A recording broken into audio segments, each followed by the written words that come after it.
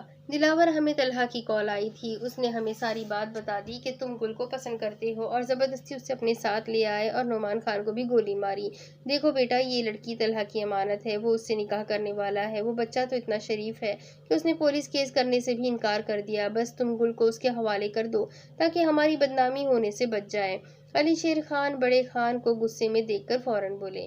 ان کا لہجہ ٹھنڈا تھا، وہ اس حویلی کی روایت سے واقف تھے، اس لیے دلاور کو کسی مصیبت میں پڑنے نہیں دینا چاہتے تھے۔ بابا، یہ آپ کیا کر رہے ہیں؟ میں نے کوئی زبردستی نہیں کی، بلکہ ان لوگوں نے اس کے ساتھ زبردستی کرنے کی کوشش کی۔ نہیں یقین تو پوچھ لے اس سے۔ اس نے ہاتھ سے پکڑ کر گل کو اپنے پیچھے سے نکال کر ان کے سامنے کھڑا کیا۔ بتاؤ گل انہیں کہ طلحہ تمہیں زبردستی لایا تھا۔ جی یہ صحیح کہہ رہے ہیں، ان کی کوئی غلطی نہیں ہے، اس نے ڈرتے ڈرتے کہا۔ خاموش، ایک لفظ مت نکالنا اپنی اس غلیظ زبان سے۔ تم کو شرم نہیں آتی ایسا بے غیرتی کرتے ہوئے؟ جیسا تمہارا بڑا بہن تھا ویسا ہی تمہیں۔ پہلے وہ ڈائن میرے بیٹے کے پیچھے پڑی تھی اور اب تم۔ خانم بی بی گل کو تنفر سے دیکھ کر بولی۔ دلاور نے اپنی مٹھیاں بھیجی۔ وہ خانم بی بی سے بدتمیزی نہیں کرنا چاہتا تھا۔ ایک بہن تو پہلے ہی بھاگ گئی، اب دوسری میرے پوتے کے پیچھے۔ بس کر دے بی جان، کسی کے کردار پہ الزام لگاتے ہوئے کچھ خدا کا خوف کرے۔ وہ ان کی بات کاٹتے ہوئے بیچ میں بولا۔ تمہاری ہمت کیسے ہوئی اپنی بی جان سے ایسے بات کرنے کی؟ بڑے خان اٹھ کر اس کے پاس آئے۔ میں نے کچھ غلط نہیں کہا، میں بالکل صحیح۔ تڑاک! اس کی بات بڑے خان کے پڑنے والے تھپڑ سے بیچ میں رہ گئی۔ وہ اپنے چہرے پہ ہاتھ رکھے صدمے کی کیفیت میں وہیں کھڑا رہا۔ یہ دوسرا تھپڑ تھا جو اسے گل کی وجہ سے پڑا تھا۔ داجی، اگر آپ کو لگتا ہے کہ اس طرح آپ مجھے چپ کروا سکتے ہیں تو یہ آپ کی بہت بڑی بھول ہے۔ اس نے سرخ جلتی ہوئی آنکھیں ان کی آنکھوں میں گاڑی۔ یہ سب لوگ حیران پریشان سے حالات کو سمجھنے کی کوشش کر رہے تھے، جبکہ گل تو حواس باختہ سی کبھی دلاور کو دیکھتی تو کبھی بڑے خان کو۔ دلاور، تم چھوڑ آؤ اس لڑکی کو۔ طلحہ کے پاس نہیں چھوڑنا تو اس کے اپنے گھر چھوڑ آؤ۔ علی شیر خان نے موقع کی نزاکت کو سمجھتے ہوئے کہا۔ نہیں، بالکل نہیں۔ اب اس کے پاس دو ہی راستے ہیں، یا تو اس لڑکی کو خود طلحہ کے پاس چھوڑ کے آئے یا پھر اس حویلی کو ہمیشہ ہمیشہ کے لیے چھوڑ دے۔ دلاور نے جھٹکے سے انہیں دیکھا۔ وہ ایسا کیسے کر سکتے تھے؟ وہ تو ان کا سب سے لاڈلا پوتا تھا، وہ تو اسے اپنا فخر، اپنا غرور کہا کرتے تھے، پھر وہ اتنے ظالم کیسے بن سکتے تھے؟ داجی، وہ صدمے کی کیفیت میں یہی کہہ پایا۔ تمہیں کوئی ایک چیز چننی ہوگی، حویلی یا یہ لڑکی۔ بابا، یہ آپ کیا کہہ رہے ہیں؟ علی شیر نے انہیں روکنا چاہا۔ بولو دلاور، حویلی یا یہ لڑکی؟ گل خاموشی سے کھڑی ان دونوں کو دیکھ رہی تھی۔ دلاور کی زبان سے نکلنے والے اگلے الفاظ اس کی زندگی کا فیصلہ کرنے والے تھے۔ جواب دو، وہ دہاڑے۔ گل دوپہری، اس نے سر جھکائے یک لفظی جواب دیا۔ میں اس کو اکیلا نہیں چھوڑوں گا، چاہے اس کے لیے مجھے اس حویلی کو ہی کیوں نہ چھوڑنا پڑے، اس نے پرعزم لہجے میں کہا۔ زرمین خان کا دل دھک سے رہ گیا۔ ان کا دل گواہی دے رہا تھا کہ ان کا اکلوتا بیٹا بھی ان سے دور ہونے والا ہے۔ علی شیر خاموشی سے کھڑے ان دونوں کو دیکھ رہے تھے۔ ٹھیک ہے، پھر دفع ہو جاؤ اس گند کے ٹوکرے کو یہاں سے لے کر، بڑے خان تنفر سے کہہ کر پلٹ گئے۔ دلاور نے ایک آخری نظر سب پہ ڈالی اور پھر گل کا ہاتھ پکڑ کے باہر کی طرف قدم بڑھا دیے۔ سب اسے روکنا چاہتے تھے مگر جانتے تھے کہ وہ نہیں رکے گا۔ علی شیر کمر پہ دونوں ہاتھ باندھے اسے جاتا ہوا دیکھتے رہے۔ لوگ صحیح کہتے تھے، وہ بالکل ان کے جیسا تھا۔ وہ جذباتی یا ضدی نہیں تھا، لیکن ایک بار کچھ ٹھان لیتا تو اپنا نقصان نہیں دیکھتا تھا۔ علی شیر کو کئی سال پرانا منظر یاد آیا۔ ان کے ساتھ بھی تو یہی سب ہوا تھا۔ بابا، میں زرتاشے سے شادی کرنا چاہتا ہوں۔ 20 سالہ علی شیر 16 سالہ زرتاشے کا ہاتھ تھامے بڑے خان کے سامنے کھڑے تھے۔ جو لڑکی اپنے ماں باپ کی عزت نہ رکھ سکی، اسے ہم اپنے گھر کی عزت نہیں بنا سکتے۔ لیکن بابا، یہ میری وجہ سے اپنے ماں باپ کو چھوڑ کر آئی ہے۔ میں کچھ نہیں جانتا، تمہارا رشتہ بچپن سے زرمینے سے طے ہے اور میں اپنی زبان سے نہیں پھر سکتا۔ میں بھی اپنی زبان سے نہیں پھر سکتا بابا۔ آپ نے اگر زرمینے کو زبان دی ہے تو میں نے زرتاشے کو۔ ٹھیک ہے، پھر تمہارے پاس دو ہی راستے ہیں، یا تو اس لڑکی کو چن لو یا ہم سب کو۔ میں زرتاشے کو اکیلا نہیں چھوڑ سکتا بابا۔ علی شیر نے زور سے آنکھیں بھیجی۔ آج پھر سے وہی سب ہوا تھا جو کئی سال پہلے ہوا تھا، بس فرق اتنا تھا کہ پہلے جہاں وہ کھڑے تھے آج وہیں ان کا بیٹا کھڑا تھا۔ آج ان کا بیٹا بھی ان کی طرح حویلی کی رسموں کی بھیٹ چڑھ گیا تھا، لیکن اب کی بار وہ بڑے خان کو ایک اور زندگی تباہ کرنے نہیں دے سکتے تھے۔ وہ ایک اور لڑکی کو زرتاشے بنتے نہیں دیکھ سکتے تھے۔ وہ اپنے بابا کی طرح نہیں بننا چاہتے تھے۔ وہ اپنے بیٹے کو اس کی محبت دلانا چاہتے تھے۔ گل خاموشی سے اس کا ہاتھ پکڑے پتریلی روش پہ چلتی جا رہی تھی۔ دلاور ابھی تک ایک لفظ نہیں بولا تھا۔ اچانک وہ رکا اور اس کی طرف پلٹا۔ وہ اس سے ٹکراتے ٹکراتے بچی۔ گل دوپہری، کیا تم واپس جانا چاہتی ہو؟ وہ اسی حویلی میں کھڑے ہو کر فیصلہ کرنا چاہتا تھا کہ آگے کیا کرنا ہے۔ وہ نہیں چاہتا تھا کہ گل کی وجہ سے اپنے گھر والوں کو چھوڑ دے اور پھر گل بھی آخر میں یہی کہے کہ وہ طلحہ کے ساتھ رہنا چاہتی ہے یا پھر واپس اپنے گھر جانا چاہتی ہے۔ نہیں، میں نہیں جا سکتی۔ ابو میری شادی اسی زمیندار سے کروا دیں گے، وہ بیچارگی سے بولی۔ تمہاری بہن؟ اسے بتایا اس سب کے بارے میں؟ اس نے بمشکل انداز نارمل رکھتے ہوئے پوچھا۔ نہیں، اس کا فون بند ہے اور رابطہ کرنے کا اور کوئی ذریعہ نہیں ہے۔ طلحہ کے ساتھ رہنا چاہتی ہو؟ اس بات پہ وہ خاموش ہو گئی۔ دلاور نے گہرا سانس لیا۔ یعنی وہ طلحہ کے ساتھ رہنا چاہتی تھی؟ دیکھو گل، اس وقت تم میری ذمہ داری ہو، تمہاری حفاظت بھی میری ذمہ داری ہے۔ میں تمہیں طلحہ کے ساتھ ایک ہی صورت میں جانے دے سکتا ہوں، اگر وہ میری آنکھوں کے سامنے تم سے نکاح کرے، ورنہ میں تمہیں ہرگز اس کے حوالے نہیں کروں گا۔ اس نے دو ٹوک انداز میں کہا۔ میں بھی بغیر نکاح کے نہیں رہنا چاہتی۔ وہ ہلکا سا منمنائی۔ ٹھیک ہے پھر یہ لو اور اس سے پوچھو کہ کیا وہ تیار ہے یا نہیں۔ اس نے اپنا فون نکال کر طلحہ کا نمبر ڈائل کر کے دیا۔ گل نے فون پکڑ لیا۔ دوسری ہی بیل پہ طلحہ نے فون اٹھا لیا۔ کس قدر گھٹیا انسان ہو تم دلاور، تم نے میری محبت پہ نظر رکھی ہوئی تھی، تمہیں شرم نہیں آئی؟ میں تو تمہیں اپنا دوست سمجھتا تھا۔ چلو دوست نہ صحیح، پر تمہارے بڑے خان تو میرے ڈیڈ کے دوست تھے۔ تمہیں ذرا شرم نہیں آئی بے شرم آدمی؟ طلحہ گل کے سنے بغیر اسے دلاور سمجھ کے بولے جا رہا تھا، جبکہ دلاور فون سے گونجتی آواز بڑے ضبط سے سن رہا تھا۔ طلحہ یہ میں ہوں، گل کی ہلکی سی آواز نکلی۔ گل تم ابھی تک کیا کر رہی ہو اس گھٹیا شخص کے ساتھ؟ میں ابھی آ رہا ہوں تمہیں لینے۔ طلحہ مجھے تبھی لینے آنا اگر تم مجھ سے ابھی کے ابھی نکاح کر سکتے ہو تو۔ اس نے دو ٹوک بات کی۔ کیا مطلب؟ کیا تمہیں مجھ پر اعتبار نہیں ہے؟ اس نے حیرت سے پوچھا۔ بات اعتبار کی نہیں، میری عزت کی ہے۔ اگر تم ابھی مجھ سے نکاح کر سکتے ہو تو بتاؤ۔ اور وہ اپنی بات پہ قائم تھی۔ دیکھو گل، یہ سب کچھ اتنی جلدی نہیں ہو سکتا۔ ابھی تو ڈیڈ بھی ہاسپٹل میں ہے، میں ابھی تم سے نکاح نہیں کر سکتا۔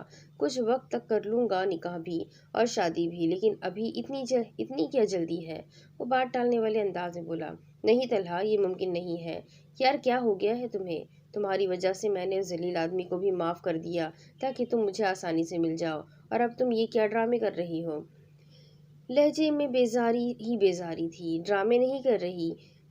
کوئی بھی شریف لڑکی بغیر نکاح کے کیوں رہے گی کسی غیر کے ساتھ؟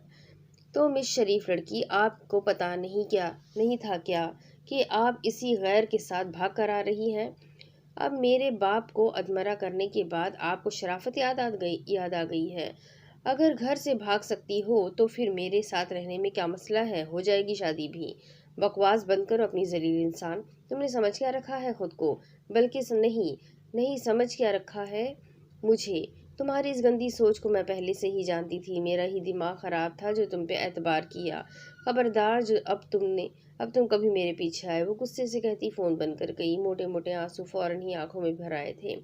دلاور خاموشی سے اس کا سرخ چہرہ دیکھتا رہا۔ گلدپہری، اس نے موٹے موٹے آنسوؤں سے بھری نیلی آنکھوں سے اس کی سنجیدہ کانچ جیسی گہری آنکھوں میں دیکھا۔ دلاور کو بے حد افسوس ہوا۔ گلدپہری صرف ہنستی ہوئی اچھی لگتی تھی۔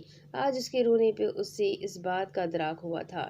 کسی ایسے شخص سے محبت کرنا جو آپ کی عزت ہی نہ کرتا ہو، اس سے بہتر ہے کہ خودکشی کر لی جائے۔ موت حرام ہوگی پر زندگی حرام نہیں ہوگی۔ وہ دھیمے لہجے میں اپنے مخصوص انداز میں نظر جھکائے بولا۔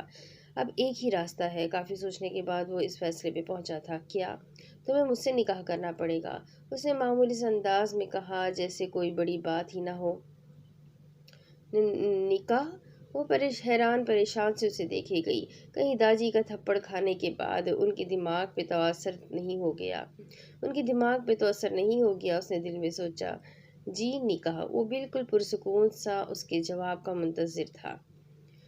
لیکن کیسے؟ اب اس کے آگے کی کہانی میں آپ کو اگلی قسط میں سناتی ہوں کہ کیا گلدپہری دلاور سے نکاح کرے گی اور آگے اس کہانی میں کیا ہوگا۔ اس سب کچھ جاننے کے لیے میرے ساتھ بنے رہیں۔ اگلی قسط میں پھر ملیں گے۔ تب تک کے لیے اللہ حافظ۔